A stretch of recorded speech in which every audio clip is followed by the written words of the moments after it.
Okay, so the game plan tonight is to go over general navigation of the program, as well as kind of some tips and tricks to help with filtering and sorting data. And then we'll also talk a little bit about the animal profile page, what kinds of information we can capture, and how to kind of add your first animal both online or also with an Excel import.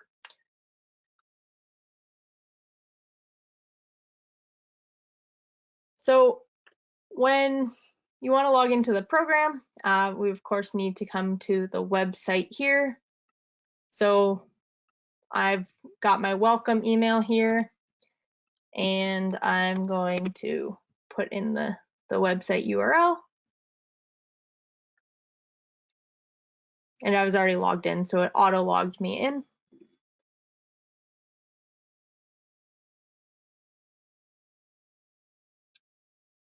Here we have our list of our active animals in inventory.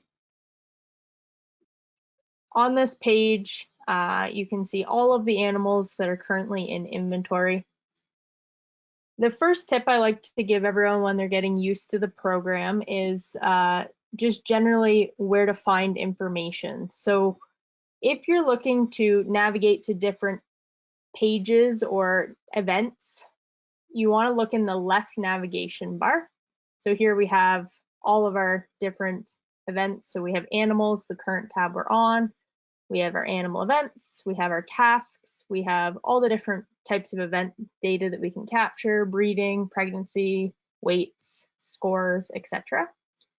And then at the bottom we have master data, which includes things like animal calculations, which is animal performance data, genetic evaluations, if you choose that option, groups, herd letters, locations, imports, products, and protocols.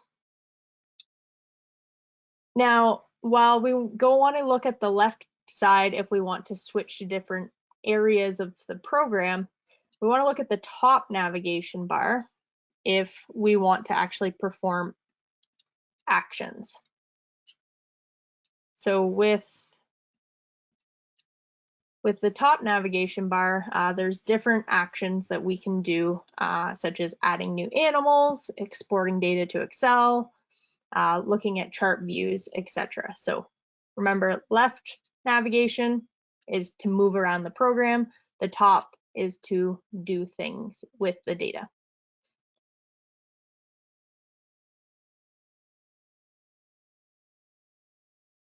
So the first thing we're going to talk a little bit about is customizing the screens so that they have the data that matters most to you. So one of the features that we're really excited about with the new version of bioTrack Plus is that it's very customizable.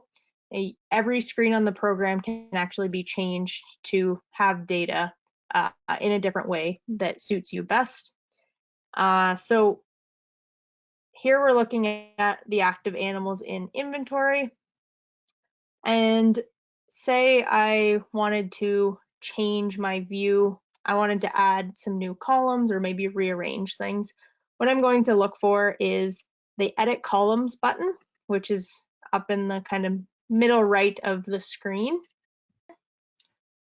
And then if we wanted to, say, add maybe RFID tag to this, we're going to hit the Add Columns button, and we can just either scroll down or search for the column that we're looking for. There's lots of different columns that you can add into a view, and you can create multiple views. So you could maybe have a view that you like to see for your ewes or your does, or maybe your bucks or your rams, depending on what information you need and when. So now we've added RFID here, and I'm also going to reorder this. So instead of it being at the end, I'm going to put it up here next to ear tag where it's a little easier to see. If I wanted to remove a column, say I don't want to see sire group, I'm going to hit the 3 dots and hit remove. Once I have things looking the way that I want them, I'll hit apply.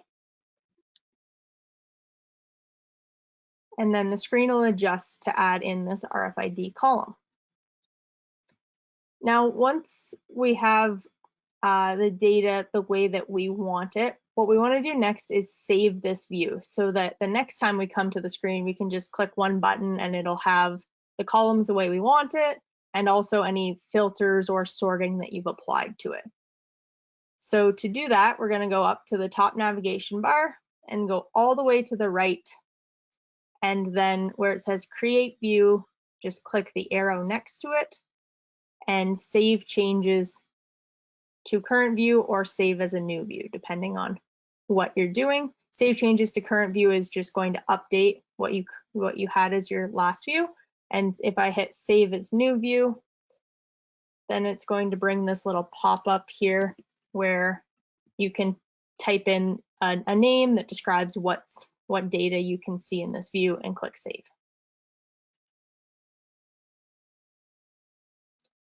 Okay, you might have noticed here when I saved it, the title of the screen changed. So now the title of this view is Egg Sites Beef Farm 4. If I want to change between the different views in the program, I'm just going to go to the little drop down next to the title here. And that's going to bring up a window where you have all the different views available. So there's some system views. These are the ones that we've programmed into the program by default. And then anything that is under my views are the ones that you customize. So you can see here, I've got a couple of different beef farm ones. I've got one that's got my rams in it. So in this case, I've put a filter on so that I only have the ram showing here. Then we can go look at my ewes. Here I've added birth weight to this view, apparently. So lots of different things we can do with that. We'll go back to the beef farm.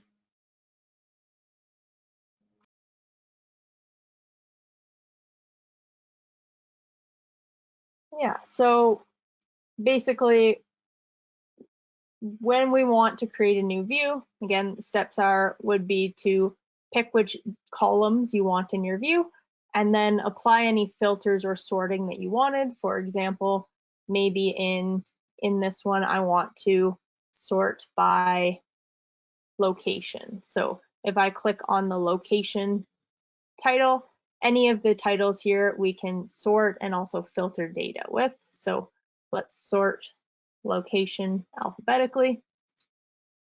Oh, it looks like that was not a good one to use. Let's try this one. We'll sort our location alphabetically. And then I can see the different animals that are in the different locations. And again, depending on which column we're looking at, the options for sorting and filtering are a little bit different. We could also maybe sort by ear tag. So if we wanted to see them all in ear tag order, so it's easy to find the animals that we're looking for. And then of course we can also filter data down. So for example, maybe I only wanted to see the animals that were born this year. So I can go January 1st, 2023 and apply a filter. And then I'll see only it looks like just calves in here that were born in 2023. And again, once you have the data the way that you want it, with it filtered or sorted the way that you'd like, you can just go up and either save that as a new view or save the changes to your current view.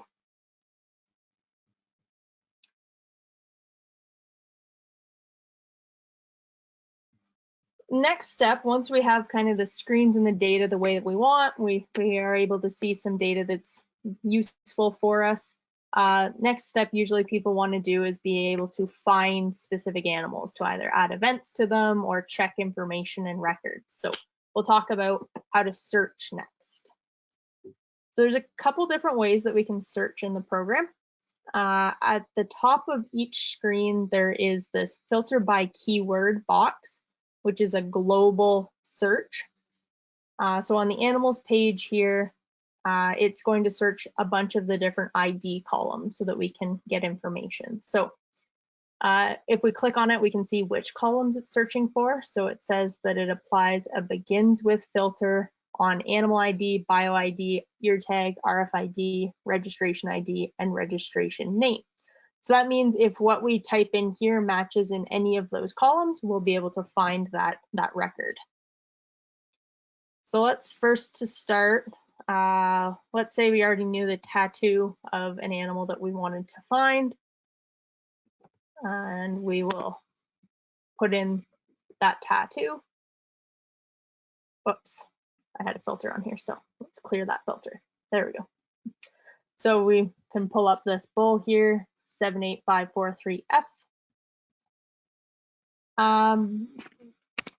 But now let's say we only know kind of part of that tattoo. So we didn't know the whole, we didn't remember what our herd letters were for that one. We just knew maybe the ear tag or part of it. We can also find this as well. So if we type just the first bit of the ear tag, we can find the same animal. But if instead we just searched for 854, we probably won't find it because this search is looking at a begins with filter. That means it's looking for any string or any ID that starts with whatever we type in here. So 854 didn't find anything, but 7854 did because the ear tag is 78543. So now let's say if instead we needed to find an animal by an RFID tag, we can do that too.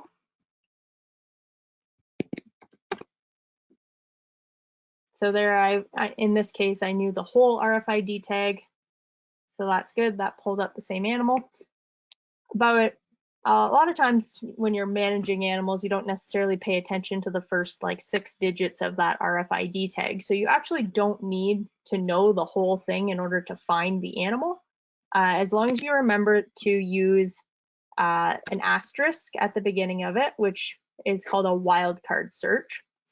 So if we put an asterisk and then just the last digits of that RFID, we should still find that same animal.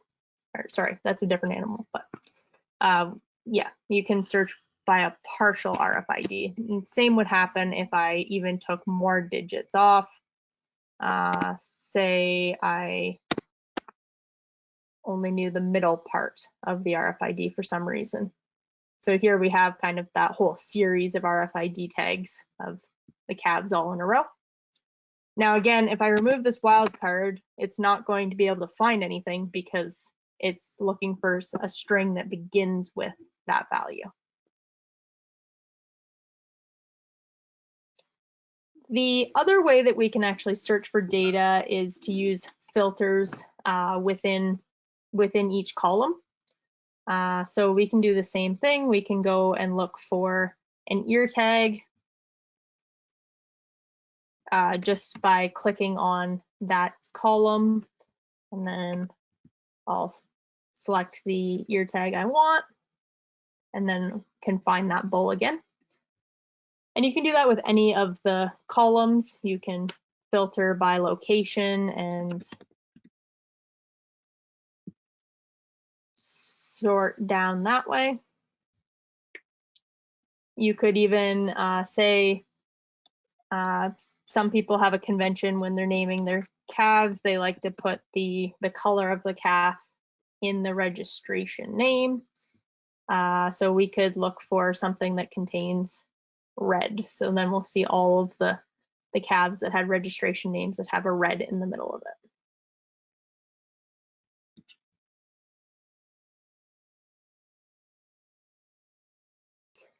Okay, so next thing we're going to talk about is chart views and how we can look at data in the program. So on each of the screens, if you look in the top kind of left corner of the navigation bar, we have this option that says show chart.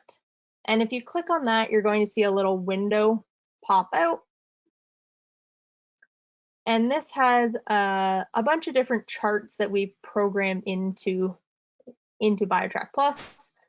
Because it is a Microsoft platform, it looks very similar to like a chart you could make in Excel. And it's kind of neat that there's a lot of flexibility there. What I told the group this afternoon is that I'm always looking for new ideas. So if you think, oh, it would be interesting to see this data in a chart or see the data this way, please feel free to reach out, send us an email, and let us know your ideas, because they're fairly easy to implement, and we think that there's a lot of potential for people to use that to quickly see data and trends in it. So here we have our inventory by sex chart. Again, whatever the title is here, we can also hit the down arrow and drop down and look at the other options within this view. So what this chart is showing is just the count of number of animals in this Egg Sites beef farm based on different sexes.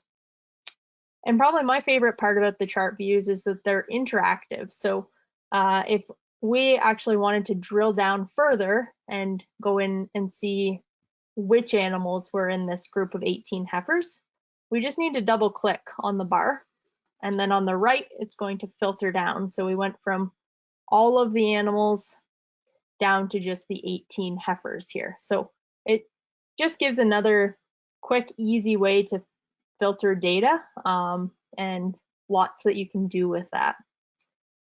Take a look at a different one. Let's look at active animals by birth year.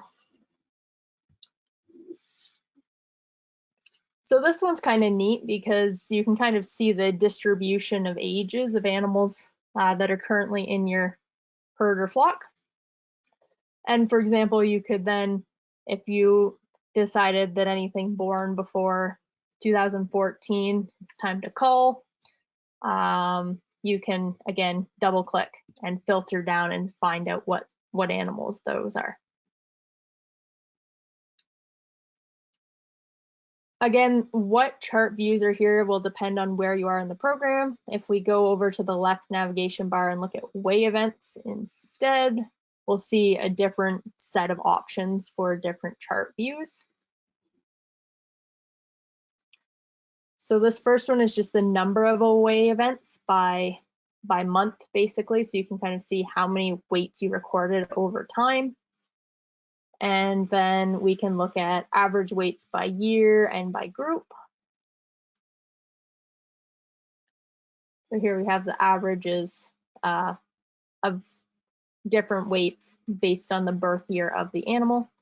If you do have a lot of data, these graphs can get a little bit squishy, so to expand them and so you can see them better, there is an option to expand if you click the 3 dots here and expand chart. That's just a little bit easier to see. You can also highlight the different types of weights as well, so it's a little easier to see the trends over time.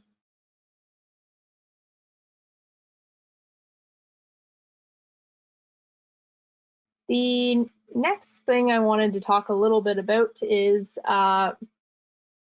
basically exporting and importing data. So any data that is stored in bioTrack Plus can be exported to Excel at any time. So how we would do that, currently on the weight tab, basically whichever page you are on the app, that's what you are performing actions on. So if I go over and export the data here, it's going to export my weight records. So I'm going to go way over in the right on the navigation bar where it says export to Excel. And that's going to pop up.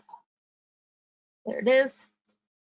That's all of the data for weights that I have in the demo account is now downloaded. And depending on what filters you have on your view, it'll only download that data. So if you only wanted to look at your birth weights or only from a certain group, you can filter it down, and then when you click export to Excel, it'll only download that data. The other option rather than completely exporting and creating a new spreadsheet, if we click on the arrow beside export to Excel, we can also open in Excel online, which is kind of a neat feature.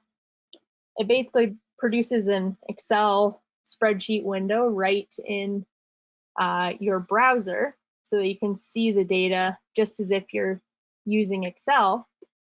But what's really interesting about this is that if we edit data and then click save, it's going to refresh the data in the database so that you can make edits and changes. So for example, maybe I've decided I want to call this lamb. So when I click save, it's going to refresh and add that data into the database. The other thing that we'll talk about here is in the same area with our Excel, if we wanted to import data, we would be looking for the import button here. And then there's also an Excel templates section. If we click on Excel templates and then download template, it's going to pull up a little box here. Entity just means page. That's just the Microsoft speak for what that is. So we're on our way events here, but we can select any of the pages in here. So let's maybe go back to animal. And then we can pick a view that we want to download a template for. So if you customize a view with data the way that you want it, you can actually download a template that has exactly those fields for easy data entry. But to get started, we have put in some basic templates that have all of the required fields for importing records, and you'll find those ones as the ones that have like template in all caps as the name of the view. So once I've selected that view, I have two options. Either I can download it as it is, or I can click Edit Columns, and then that's going to show me all of the fields that are selected to be included in that template. Why this is nice is if, say, maybe you want to record some extra information that's not in the default template, you can have it all set up so that when you click download, it's exactly the way you want it. So say right now, birthing isn't a mandatory column, but maybe that's one that I want to record. I can just click it to add and then click download. And then that just brings a blank template out that has all of the different fields that I need to be able to import animals, including the extra one that I added, birthing ease. Now you can use your own CSV file formats and map them, but the nice thing about using the templates that the program provides is that all of the validation rules are already in here. So you'll be much more successful with importing and have fewer kind of failed records if you do choose to use the download, at least until you're comfortable and get used to how the data needs to be put. So what I mean by that is it tells us that this is an option set and these are the values that I can select from. So just go through and fill in the data as we want it, and then we could import this record. What I typically tell people with the templates is if like the columns that are typically always the same for you, like if you only have one location, if you're only using one pen, or if you're always going to be importing newborn animals because you don't buy in that many, I would set it up with those columns filled in the way that you want them to be generally, and then just save this to your computer so there's less fields to fill in as opposed to the blank template for each of them.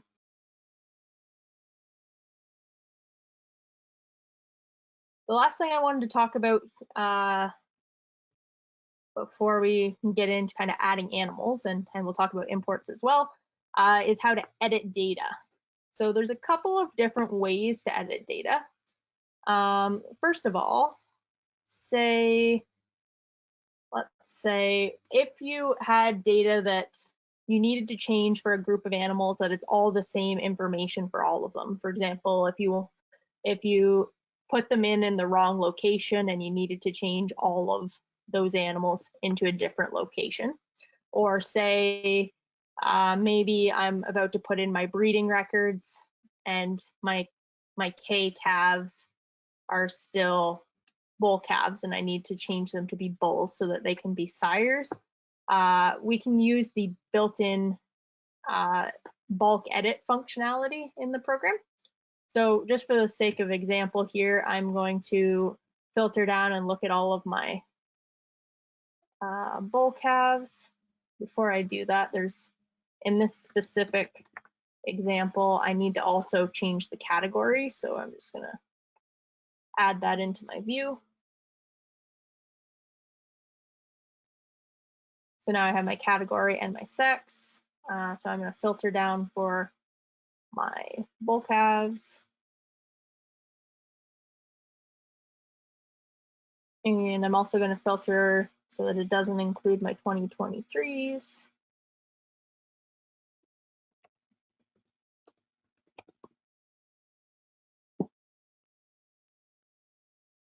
Okay, so once I have the data the way that I want it and filtered down to the animals that I want to change the data on, I'm just going to go over to the left here, right underneath the title of the view, where there's a little circle here where it says toggle selection of all rows. So if I click that, it's going to highlight all of the columns in there.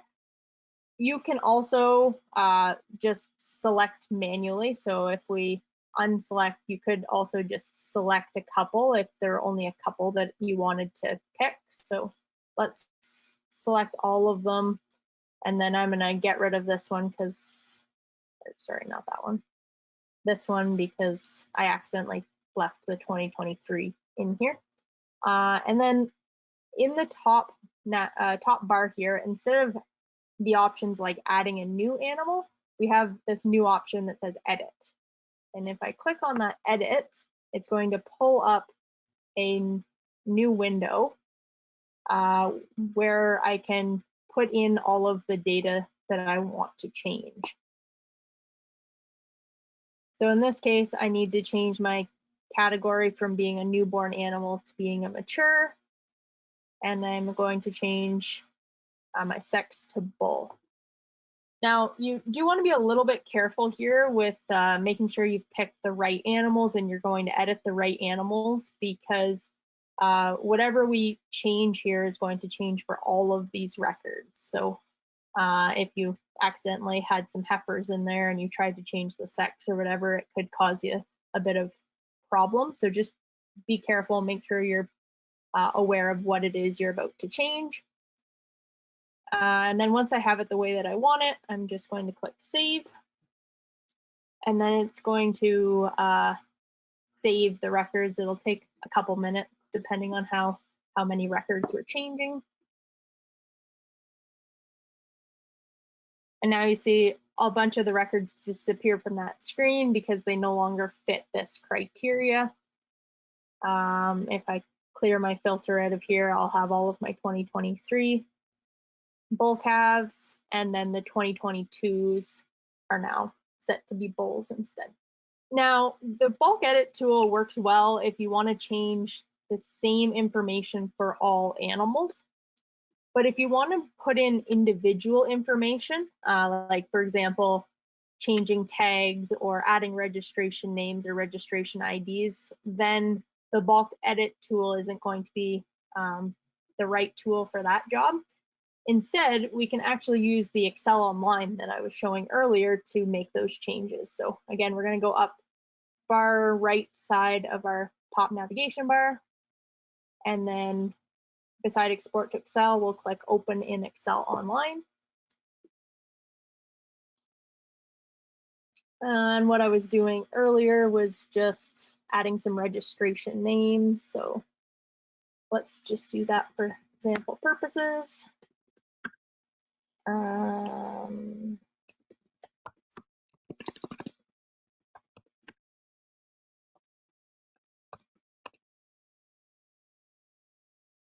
Now when I save, it's going to refresh the data in the database.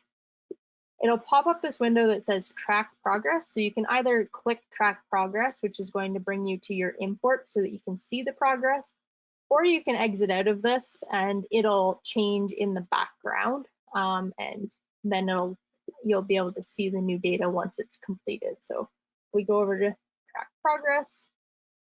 It's going to bring up my import.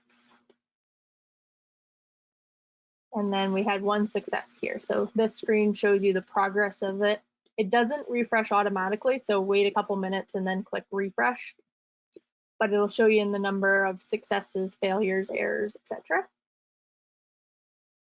And then once we're done with that window, we can just exit out of it and we'll be back on the page we were on before, where if I refresh this, we should see that registration name I added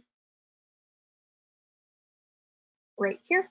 The export to Excel Online is pretty powerful also. Not only can you just type in data, but if you wanted to like create your own formulas, if you wanted to look at certain information, it does function just like an Excel spreadsheet. So you can actually create your own data to put into a column as well, which is kind of a fun feature to play with.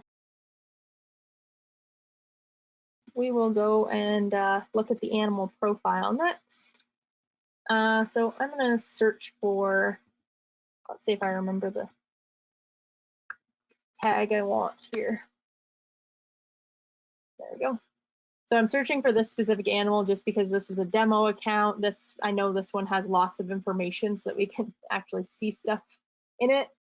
And then what I did there was click on the animal ID to go into that animal's profile. So just a quick tour of the types of data that's in the animal profile. So we have lots of options for adding in identities. In the top here, you can also add a picture for your animal, basic birth information, sex, breed, etc., birth weight, birth and weaning groups. Then we have parentage and breed composition. Just as a reminder, with bioTrack, you either need to enter both the sire and the dam, or manually select the breed if it's an animal that doesn't have parentage recorded in the system. So you have to do one or the other to be able to save that record. Also have some new fields we've added in the new version for different genetic testing results. So you can record a DNA case number, if the animal's been parentage verified, if they're registered, and then some genotype results for Scrapie, for example.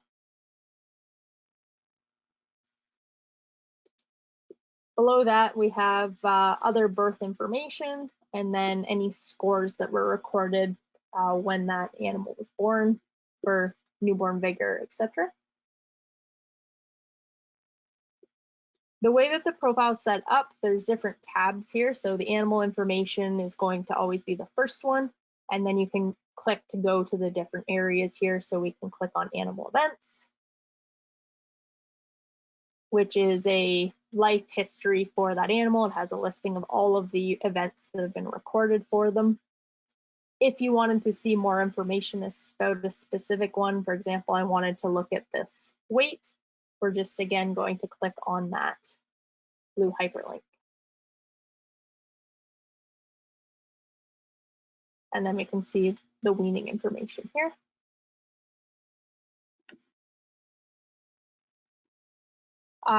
If you want to add new events from an individual animal, for example, if you're going to add a weight for one specific animal, you can do it from here. We'll just go to where it says new and hit the drop down and then select the type of record we want to record. So for example, if we wanted to record a weight, that's going to bring another pop-up where we can put the details of that weight event. And then when we save and close, then we can see that record populate in this list. Next, we have the performance tab, which has performance information for this individual animal. So it's got a weight history of all of the weights recorded, which you can either look at in table form, or you can also look at it in graph form. The graphs on this page are a bit small, but again, if you want to make it bigger, there is an expand button to pop it out onto the screen so that you can look at that growth trajectory over time. And below that, if you're using the builder version of bioTrack Plus, there will also be genetic evaluations for the animal here. So we have all the genetic evaluations here for calving ease, birth weight, weaning gain, etc. And then again, a chart, this one showing percentile rankings and how that animal ranks within the animals in the database. Next to that, we have our activities tab, which I like to think of as a little virtual notebook. So you can make different notes about your animals in here as you're working in the barn, which they'll be permanently saved here in a little timeline. The neat thing here, though, is that all of the notes and tasks that are recorded for each individual animal, you can get a full list of those tasks as well. So if we go over into the tasks tab, which is under my work, we'll be able to find this same task that I put on this animal.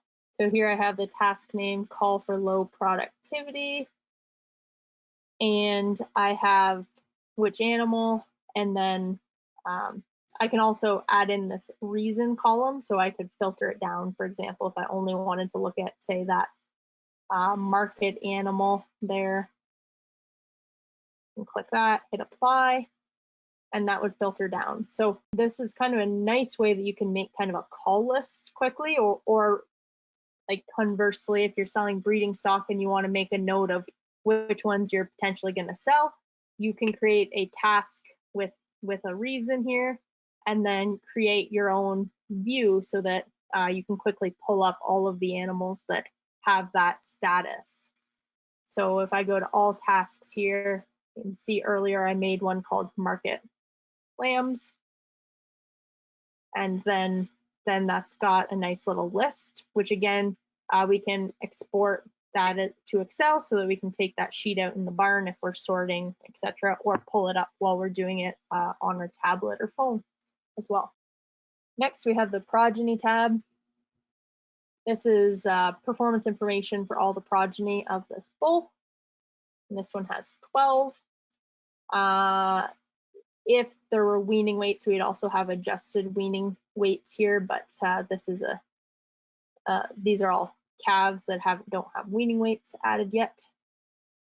And you can also add progeny from here. So now this is probably more applicable if you're on a dam. If you were on a dam and you wanted to add her progeny, you can click this new animals button, which will take us over to the new animal form. But it'll have that sire or that dam that you navigated from auto-populated in. So if you were on that dam's profile and hit new animals, then you wouldn't have to worry about finding her again. And the last tab here we have is our pedigree. So this just has a pedigree view of the animal with 3 generations. This is interactive, so you can actually click the IDs to navigate to other animals and look at the information that's stored about them. And the one other thing I was going to show on the animal profile is that we do have a report built into this profile. If we go over next to deactivate, we'll see the animal report button. If I click on that, it's going to produce a PDF report of this animal. So we call this our animal production and performance report. It's got some basic information about birth date, color, sex, registration, ID, etc. This animal's own performance data. The same pedigree we saw on the pedigree tab. Genetic evaluations, and then a summary of all the calves that have been born all in one place, as well as like average performance for the bull and heifer, or ewe lamb and ram lamb, etc. for that animal. You can save these and print them off as PDFs, and they'll kind of format themselves to be like a one-pager, that if you wanted to keep kind of a record of that animal, or potentially give it to buyers when they're buying breeding stock so that they have that data, you can do that.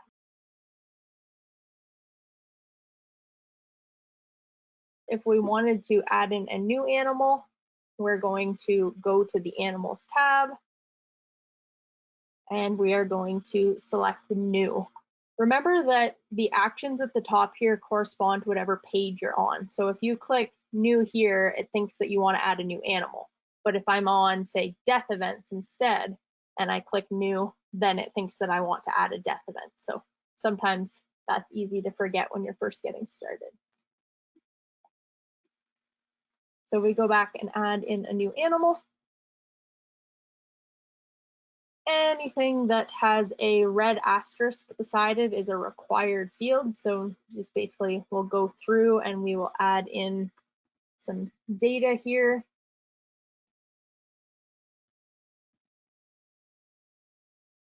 Well, because the default ID in this account is set up to be bioID, then we'll just fill in the data we need to create our bioID, which is our herd letter, our ear tag, and then the year code will be populated based on birth date.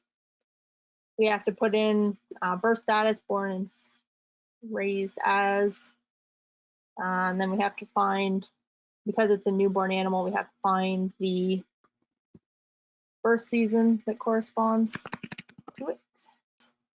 We'll just make this a 2022 instead. Scroll down here. So we can either put in our dam and sire ID. In this case, I'm just going to put in breed composition instead. Maybe this is one I purchased in and I don't know all those details. So let's say it's a Simmental Angus cross. And I'll just double check, make sure I haven't, oh, I have missed some stuff here.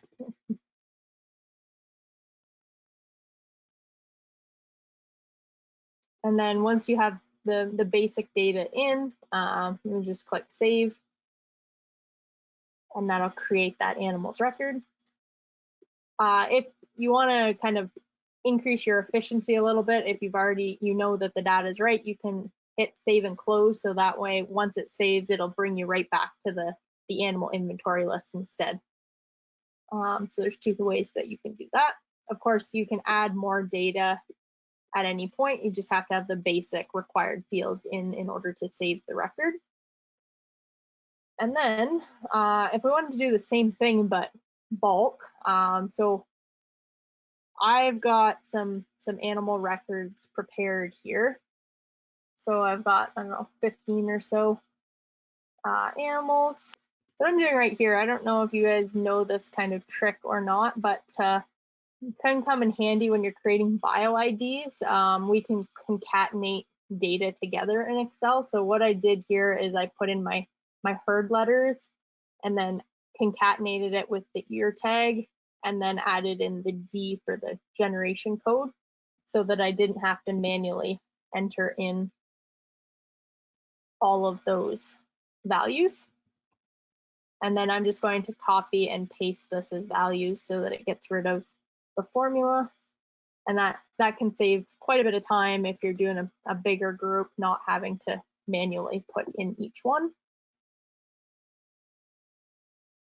Okay, I think I have all the data here, so I'm just going to save it. The first thing I want to do though before I try and load this is double check and make sure that this birth season is in here. Birth season's a lookup field, which means it needs to find this birth season in my account already, or it's going to fail the records. So this would be the same way as like a weigh group, same thing. We need to put those groups in before we can look them up when we add in animals. So let's just check quickly and make sure that group is there. Okay, once I've checked that, I'm going to go back to my animals tab. And then we're going to go right to the far right where our Excel options are, and I'm going to import from CSV. I'll pick my file here and then click next. On this page, the only part of this we need to worry about is where it says alternate key. Where it says alternate key, you're going to pick what the default ID is of your account. So in this case, it's bioID. There is an option for RFID as well. So I'll click bioID, and then you can ignore the rest of the stuff on here, and we'll click review mapping. Now, because I use the download template here to put the data in, the system recognizes all of the column names and also the values within it, so it automatically maps them. So that's one of the advantages of using the template as opposed to your own file format, is that you know that the data you're putting in is in the right format already. So anything that has a green check mark here, those are ones that it's mapped successfully. If the column has different option set values, like it's a drop-down list, you'll see this little, I think it's a piece of paper or a book or something symbol here.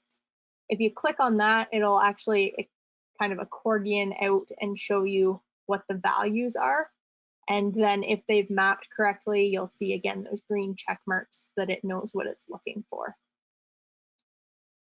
The fields that have this red exclamation point, that means that they did not map correctly. In this case, these are just system fields, so I'm just going to ignore these ones. But if it was one that you actually had data in, then you need to fix that. Maybe there's a typo in it or something to be able to add in the data. The lookup fields are where it's looking for information that already exists in the system, like a location or a sire or a dam. With these ones, we need to make sure that it's looking for the right column of data.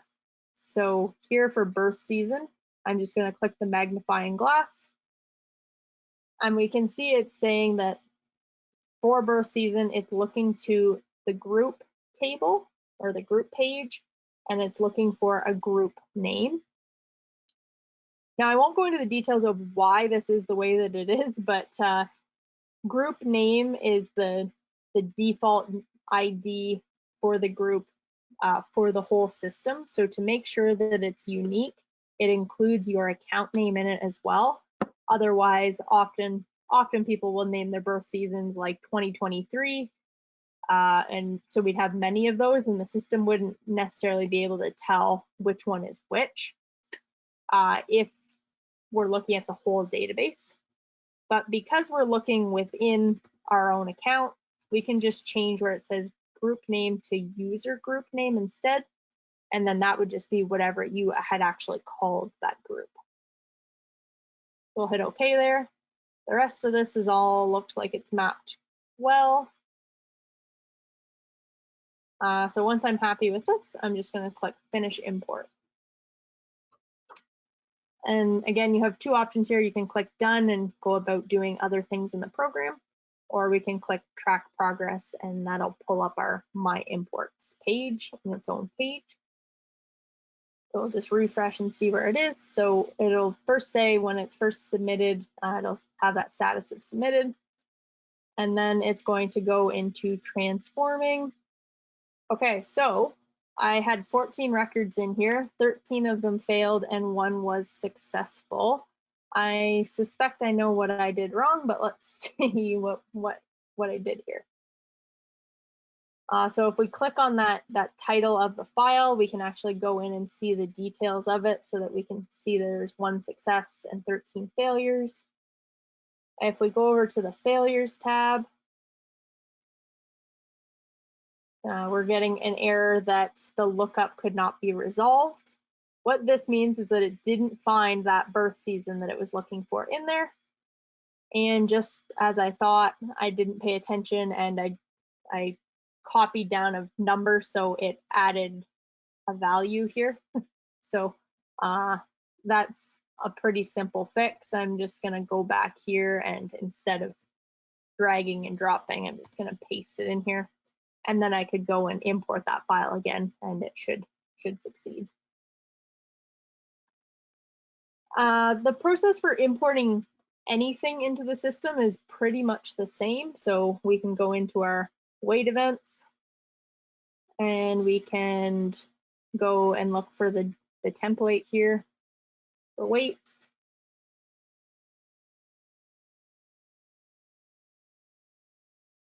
So the weight event template's quite a bit simpler. So all we need to know is our animal, our weigh dates, what type of weight we're recording. One thing I will mention, for weights, it's best practice to actually separate out your weight files. So don't put both your weaning or 50-day weights in the same file as your 100-day weight, because it needs the information from the adjusted weaning weight to calculate the next trait, and it can cause some issues. So it's best if you keep them separate and you make one file that has all your weaning weights, upload it, and then when that's imported, then you can upload the next set there. We do need to make a weigh group for our weights, which we would do on the group tab. Put in our weight value and what unit it is. And then you can also add in any comments here. So that one's a bit simpler than importing animals. There's less kind of data involved, but that's basically how you would go about that.